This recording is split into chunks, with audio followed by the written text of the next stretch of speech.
RFK Jr. censored after having a conversation on Jordan Peterson's podcast about chemicals in the water and the effect that might be having on all sorts of health concerns for young people, and then specifically getting into gender dysphoria, body dysmorphia, and those issues. Let's actually watch a clip from that interview before we talk about it.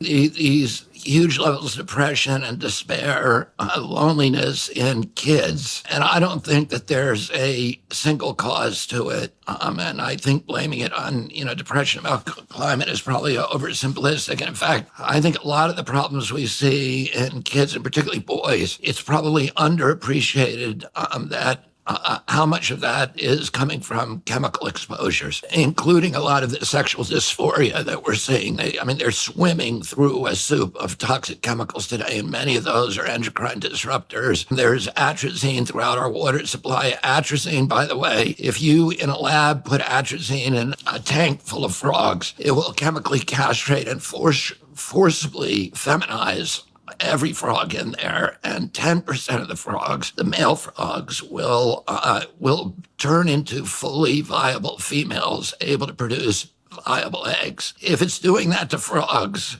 it could. There's a lot of other evidence that it's doing it to human beings as well. Yeah. So the problem, I don't want to say the problem, but I think what's causing so much frustration, confusion, conflict on the internet about some of these statements that RFK Jr. is making is that some parts of it are very correct, right? The study that he cites about atrazine in frogs is a National Institute of Health study. It is accurate. The statements that he's making about the level of endocrine disruptors in our environment are 100% true and have been a concern of public health officials for a very long time. Atrazine is one of the most commonly applied herbicides in the world.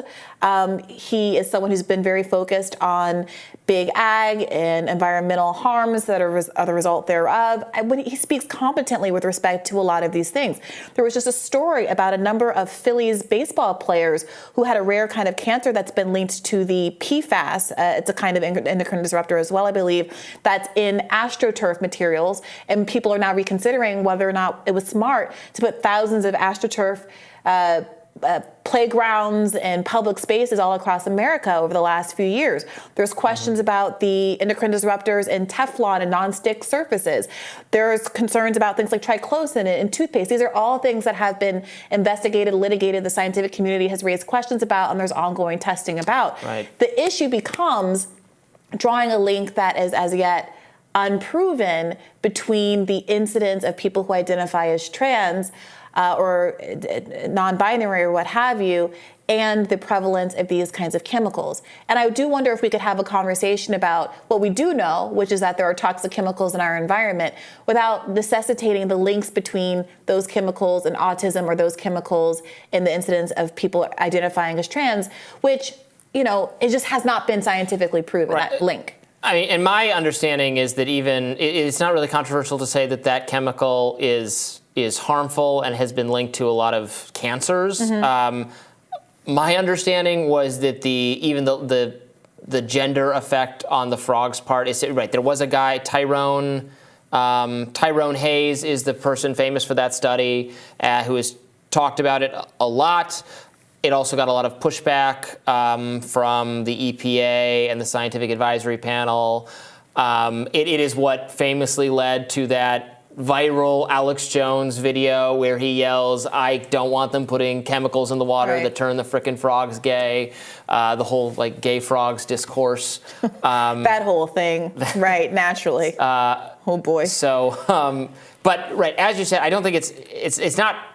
And Robert F. Kennedy Jr. says a number of careful things there at the beginning. I mean, he's saying that he doesn't think depression about climate change is what he said. It is multifaceted why young people have loneliness and depression.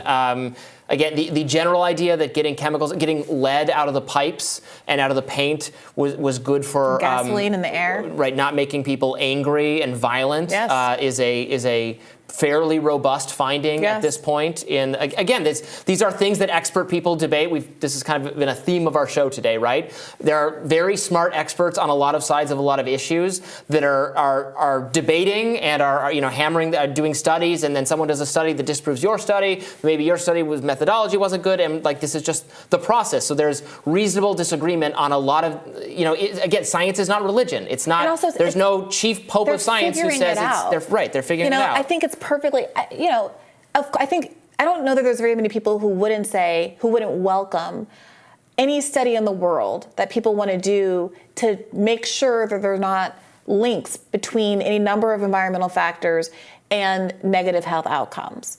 There is an increased incidence of autism, some of which is accounted for by increased awareness, better testing metrics, and those kinds of things.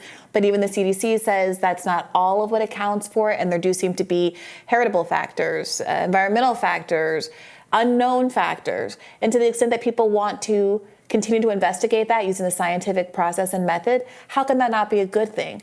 We're being bombarded, Kennedy is right, by unprecedented numbers of chemicals, many of which go unregulated and untracked.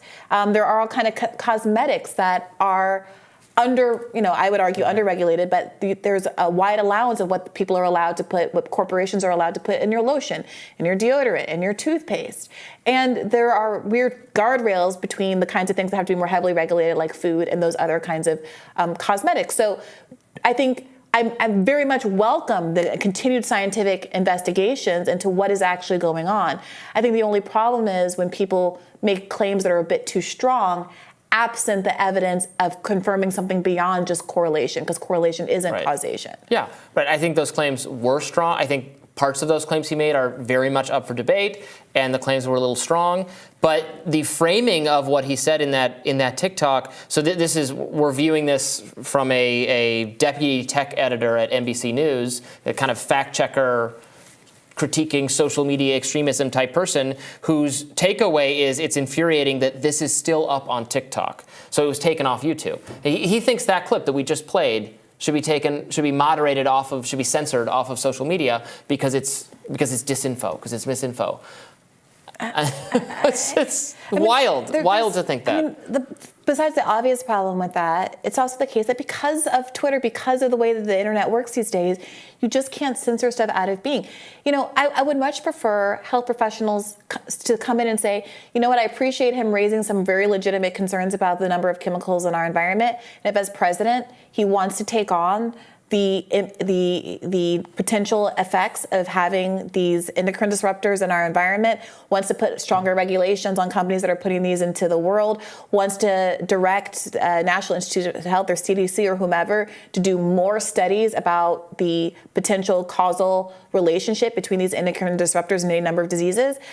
Yes, do that. It's hard to disagree with that. But also, I would just give the public some caution about drawing any conclusions before the science has done what it's going to do.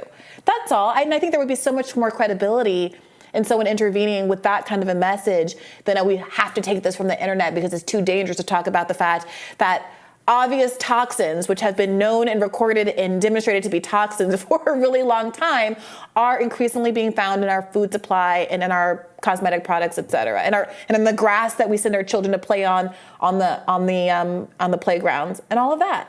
At a certain point, it starts to feel like gaslighting if your criticism is overly broad, in the same way that it can feel like misinformation if your conclusions are too premature. Sure. And if I was critiquing, I would just say, if I'm not an expert in this category of issues whatsoever, but if I knew something, I don't think this tech editor is either, but if I knew something, I would just say, okay, well, this is the part of it that's wrong, or actually our water has gotten not less contaminated in the same period of time where more young people are identifying as trans, so it would be unlikely there'd be some correlation there. Maybe that's the case, I don't know, but instead it's just, you can't consume this. How dare you consume this? We need to turn this off. Yeah. It's also worth noting, I do think that, as we heard from that Matt Walsh interview, I think a lot of folks, including Matt Walsh, dramatically overestimate the number of trans Americans that there are. And I think there's some legitimate questions about if the chemical exposure is as common as it is. And it is. Why aren't more people affected? I think Megyn Kelly asked this of RFK Jr. in the conversation she was having with him about autism either earlier this year, maybe last year. And she's like, okay, like I'm open to a lot of what you're saying, but if this really is such a direct causation that, as you're describing it, why doesn't basically everybody have autism? And that's not exactly sciencey either, but I think that those kinds of questions that really force him to substantiate his views can go a lot farther into correcting whatever errors are here than threats of, frankly, censorship. Well, we'll get more chemicals in those waters, then we'll see how we feel about the frog takeover. That's what I'm wondering. No frog takeover. Tomorrow on Rising, The Intercept's Murtaza Hussain will join us, and we'll get into his new reporting on the FBI's entrapment of a 16-year-old disabled boy. A very interesting, terrifying, horrifying story. Really glad to be able to bring that to you soon. Plus, Justin Goodman from the White Coat Waste Project will be here to break down their organization's recent COVID origins FOIA request and what that says about where the pandemic started. Be sure to like, share, and subscribe so you never miss any content. And for those of you who prefer to listen while you're on the move, we are now available anywhere you listen to podcasts. See you later. Bye-bye.